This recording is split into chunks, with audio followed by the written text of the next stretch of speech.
Okay, here's my stock 630. I've never done anything to it. I bought it. I've never even ran it, to tell you the truth. So, it's got this crazy homemade chain brake on it. It seems to try to hold on a bit, so I'm going to be holding the chain brake off while I'm running it. But the saw seems to run really strong, so when I fire it up, I'm going to make 2 cuts through this. I'm going to make 2 cuts, and that'll be the data we need, and then I'll start tearing it apart after that. I'm still waiting on some parts, so I can't get it done right away, but I can get her started. It kind of feels crazy, an old classic saw like this in such good shape, running so good when I'm tearing it apart, but it's all part of the fun.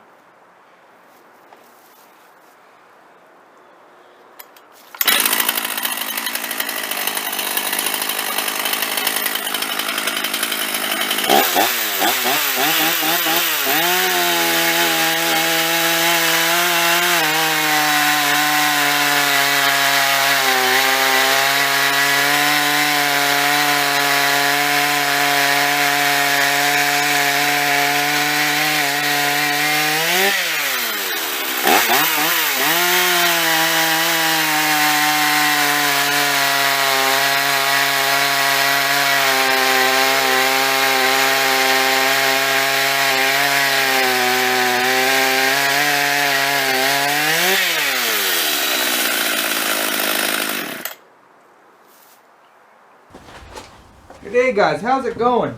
It might be a bit blurry here. I got you back on my old camera, just for old time's sakes, just cause it's got a good narrow view of this area. So I don't know how much I'm going to show or how much you're going to see here. We're putting this together because I was just here putting it together, and I was more worried about putting the saw together than filming. So I kind of just had the phone up close and it was shaky, and I was showing what I was doing.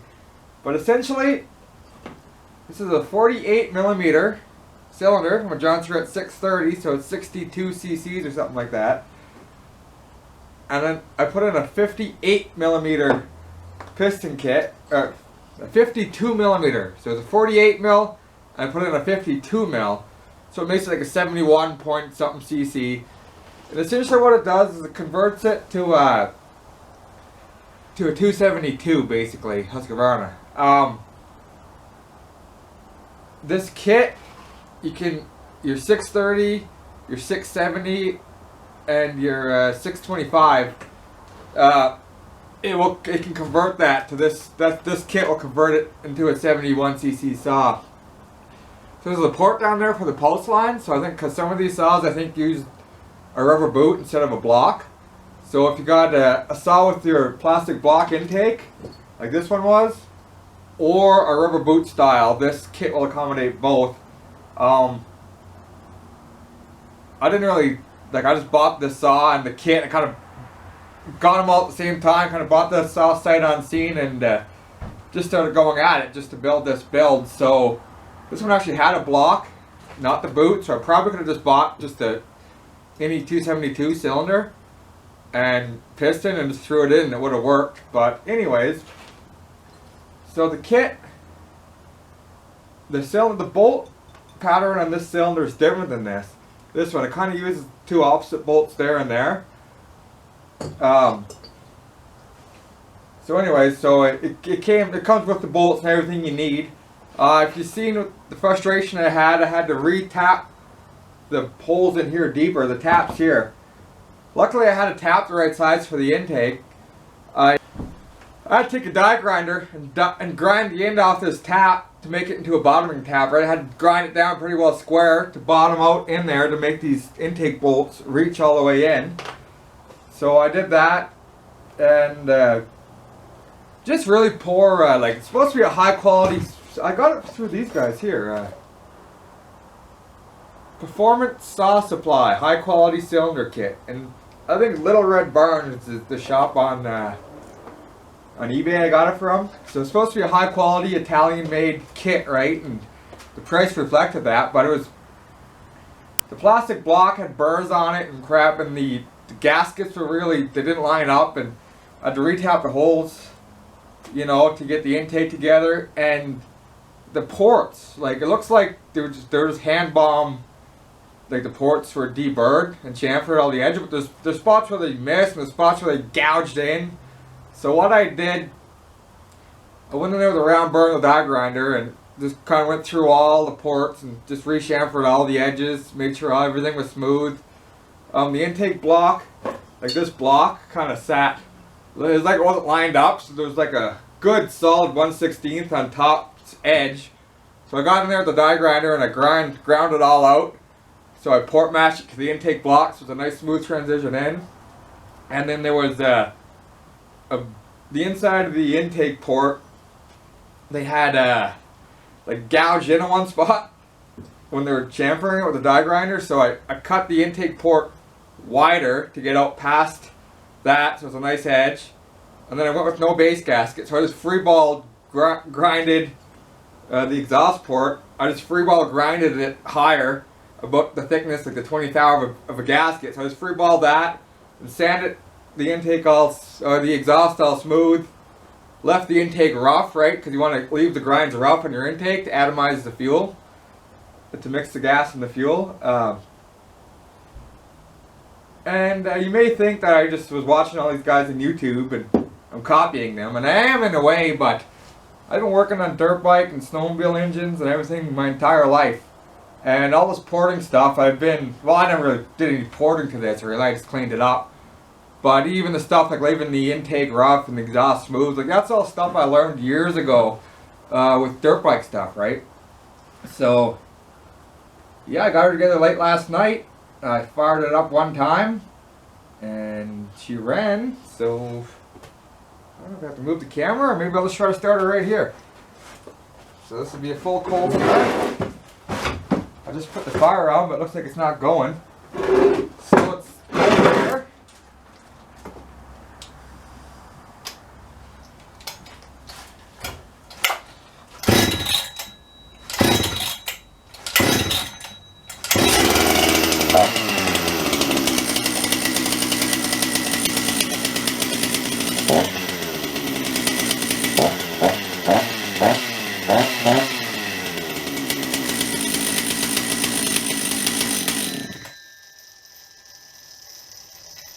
Seems to run. Yeah, I never tuned the carb or nothing. I would assume it'd be running a bit lean because it's the carb set from the old cylinder, so just I guess it'll have more fuel demand. So, this saw, she's a bit of an ugly duckling here. This case is busted, and it came with this god awful friggin' chain brake here that you put her on. And it looks so ugly because the bottom rung of this is in line with this, and this sticks up, and you got to hold it so the chain brake's not on, like it's all loose. So, and the cover's busted a bit. I was going to just build a nice old school looking little metal chain brake handle for this, or look for an original chain brake handle. But what I did find was this aftermarket job. You got to go to the States, but it's probably from China. And it's the same as like a 266. This is like the same chassis as like a 266, like those wicked saws that Ironhorse has been building. This is the same chassis, it's the same type of saw, just a Jonsereds. So this is the 266 cover, aftermarket one. And see that? See how they're the same cases, like that lines up. It just doesn't go all the way on because its handle's different. See how the Jonsereds cover, it's small, it exposes that part of the handle. But if you look back here, they line up. So all I got to do is just cut this off and then paint this red, and then bazanga. So that's all I got to say, I guess. I got a 28-inch Husqvarna China bar there for it. And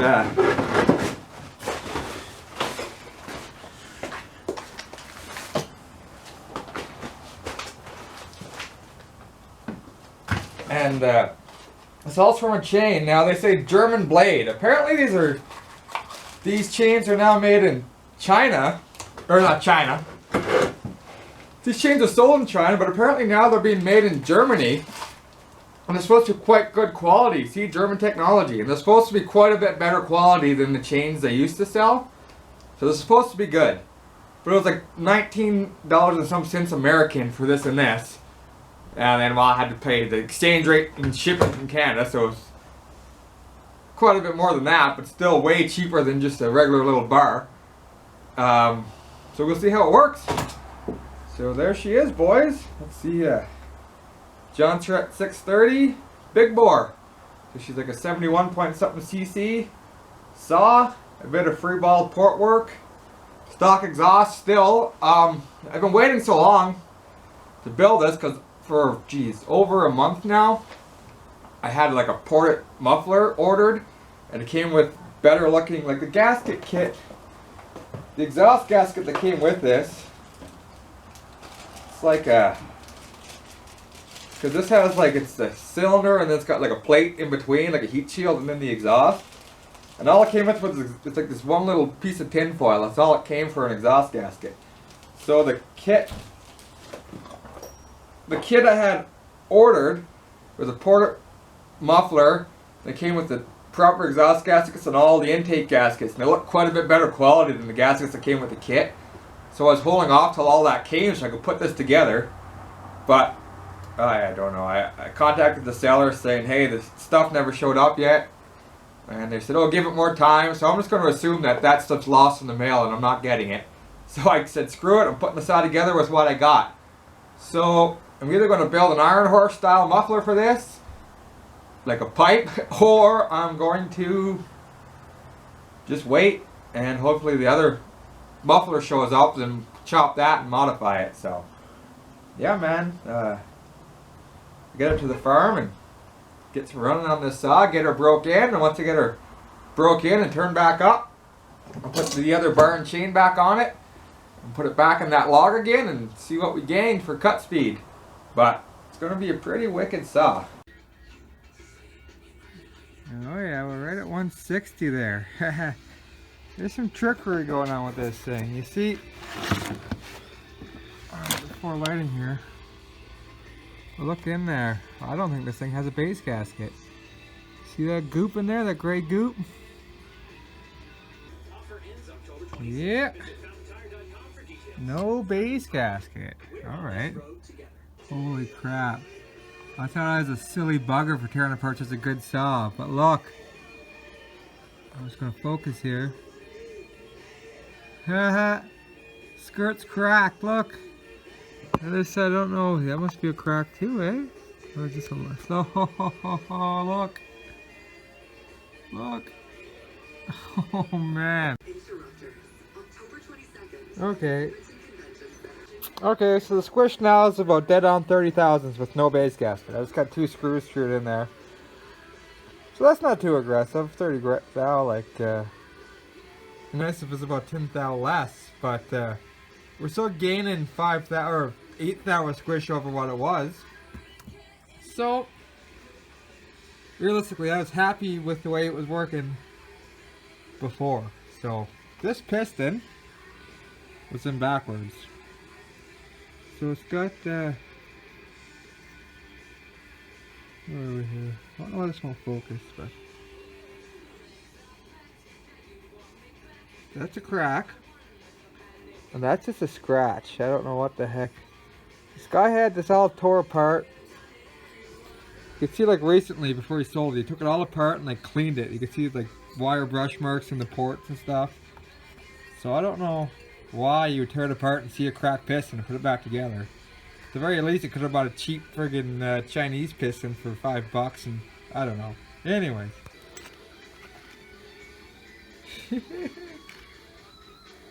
That looks like it's about 47.5, 48 mil. And this is 52 mil.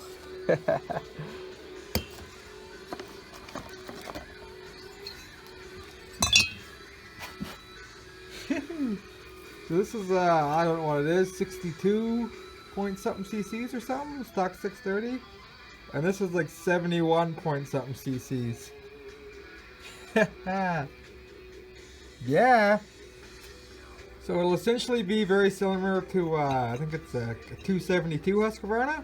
I think is what this is going to kind of turn the side into. So you see the holes here on the cylinder? On the stock cylinder, there's a hole this corner, and then this block is threaded. and then your carb corresponds here and here. But this kit here,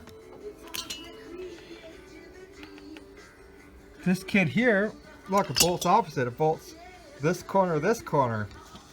It directly lines up with your carb. So then it comes with these longer bolts. So that's okay. So I'm all good. I'll just use, so I just got to use this kit for what it is. And if I would have known though, I could have probably spent a bit less money and just got 52mm just regular cylinder instead of buying the specialty kit, because this kit's to convert a rubber boot kit over. But whatever, we're still in good shape. It'll still work. And inside that, there, you see the port. That port sticks in quite far. This guy. So I think I'm going to grind that on the inside. I'm going to grind that down flush so it's the same shape as the port. I don't know if I should plug it with something and put JB Weld in it or something. I don't know. But I'm going to grind that flush. And then I got to get some kind of cap or something to cap it off on this end so we're not leaking anything. Because that's just an unused part now, so we just have to omit it. I had a bunch of this film, but I accidentally deleted it. So, what I did here, on my intake side, was I just port matched it. There was the top edge here, there was kind of maybe a 1/16 of a lip all around. So I got in there with the die grinder, I just port matched that so it's a nice smooth transition. And the inside of the cylinder, one corner, I went a bit wider with the die grinder on both sides because this corner in here, the bottom there, the bottom of the corner where my finger is, when they deburred it, they kind of screwed up and kind of gouged into it. So I didn't go any higher or lower because I didn't want to change the port mat thing. I just went wider to get that weird part of the chamfer out that they screwed up. And there were some spots in the transfers, it was like they almost forgot to, they missed when they deburred. There was like sharp edges. So I basically just got into the die grinder and just rounded all the edges off nice. You can see there's that, the little port that was sticking in for the little barb that was sticking in for the, for the pulse line if you're using like a rubber boot system. I just ground that down flush or sticking in, so I just ground that off flush. And on the exhaust side, I freeball just took a little skim off the top just to make up for the amount of like the 20 thou thickness of the base gasket, right? I'm not using a base gasket, so I just freeball guessed 20 thou off, and I just clean it up with the sander. So you want to leave that side rough to atomize your fuel going in, right? So it kind of swirls your air and fuel going in, and that side smooth. So apparently this is made in Italy. See, the casting's kind of rough. I kind of smoothed the edges with sandpaper, and I don't know, so I cleaned it up. Took the soap and water to her, and she's all cleaned up. So I'm going to finish cleaning up the base there, and we're going to slap her together. Before assembling, I coat everything in 2-stroke oil. So it's going to be a little this, my wrist pin in there, you know, the cylinder, the piston, everything. I cleaned that out and I held it upside down and sprayed some brake clean through it and wound it around, but I don't really like using brake clean on stuff. So as soon as I brake cleaned it, I dumped a bunch of 2-stroke oil in there and just kind of cranked it around to help, I guess, counteract that brake clean. Might not see this, but on some pistons you can put the rings upside down. See that pin is towards the top? That's the pin to stop your ring from turning. Now look at the end of the ring. Just gonna focus. See how that's shaped? See that shape? The end of the ring there? Hopefully it's focused enough. You see that? So that kind of goes around the bottom of the ring there. You put that upside down, it's not going to work. Yeah, it squeezes in and then just mates at the bottom of the pin. When you go to put a ring on, don't try to squeeze it and put it on. Start on one end and you roll it around. Start it on one side and just kind of roll it on. There we go. And when you're putting that circlip in, make sure you wrap a paper towel or something around. Because if that clip we're going taking in and out. If that clip pops out, it's going to go right down to your bottom end. A chainsaw's not bad, I guess. You can shake it upside down. But you got a big triple snowmobile motor, or you're trying to do an engine in place and something, and you drop that clip in. Ay, ay, ay. Okay, well, I guess I'll start assembling the intake stuff on this. And we'll get it together. This friggin' thing. Yeah, it's high quality Italian kit here. So the threads, these screws won't thread all the way in. The threads at the bottom, look. There's like a, good 1/8, almost 3/16 there on both sides, and the screws are tightened all the way up.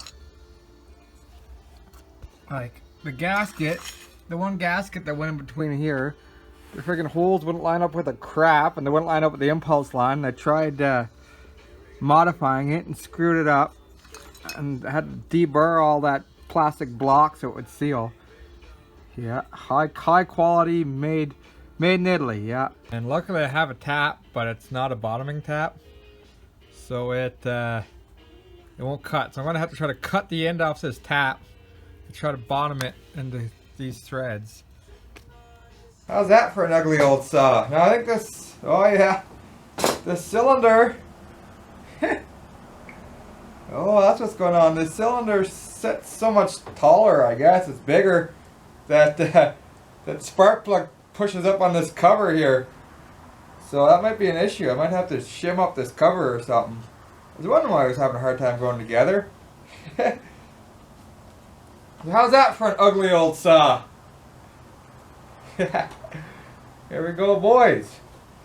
She's 71, almost 72 cc. 28-inch bar. Yeah. Let's try another cold start here. Maybe I'll try that new chain brake too. Okay. Oh yeah, and all the rubber mounts are totally gone in this, so that's something to look into. Oh geez, now I can start her logger style with the tip on the ground. Never had a bar big enough to be able to do that before. Ooh, okay.